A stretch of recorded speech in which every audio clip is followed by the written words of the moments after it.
We begin tonight at 6 with a special ABC 2 News investigation. When someone is raped, convincing them to go to the hospital can be really tough. But that's just the first step. ABC 2 News investigator Josie Sturman explains what survivors have to do next is a challenge all its own. One law enforcement depends on it to make its case. In any investigation, the crime scene is crucial. But when the crime is sexual assault, it's not a place that provides the most evidence. It's a person. Have your body plucked and swabbed, and every piece of your clothing is taken from you. Your socks, your shoes, your underwear, your shirt, your pants, everything. Prosecuting an attacker can require victims to go under a microscope themselves. We're not talking about a standard medical once-over. What happens is something much more invasive. Head to toe, front to back. It's called a forensic exam, and it's key to providing detectives and eventually prosecutors with the material they need to make a case. They do it in a safe, secure environment. They know how to maintain the chain of custody and the evidence. So that's where they become enormously important. They are forensic nurse examiners, designated technicians who become the first investigators in the case when someone says they've been sexually assaulted. It's definitely not something that any practitioner could do.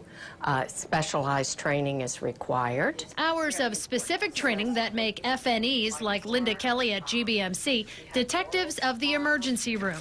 They are taught how to swab, examine, and photograph victims of sexual assault in designated hospitals throughout the state.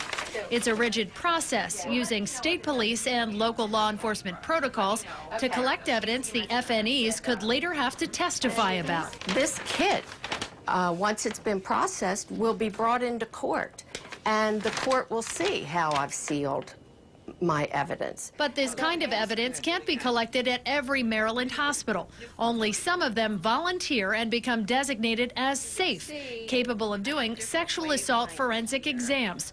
For each rape kit that's done, the hospital is reimbursed by the state through federal programs, with Maryland hospitals getting $2.9 million in rape kit reimbursements in the last 3 years. And it's a big commitment for some hospitals.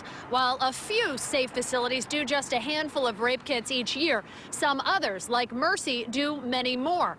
State records show that just in the last 3 years, Mercy has done more than 1,200 rape kits. Not only are they conducting the physical examination, but they're getting information from the victim about the offense itself. They're getting statements from them, narratives, if you will, that tell us what happened. Putting together the pieces of a sexual assault while helping a victim who may have been hesitant to come to the hospital in the first place. The way that a rape is treated in the beginning kind of sets the tone for everything.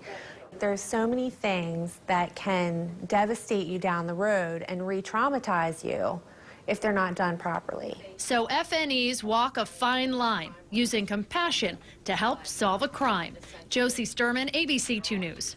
A lot of shaking heads here, a lot of shaking heads at your house, I imagine. Tonight at 11, Josie is back talking with rape victims about the emotional toll that these exams take and why some say the current system fails survivors, putting the burden on them to find the right hospital after they've been through a horrific trauma.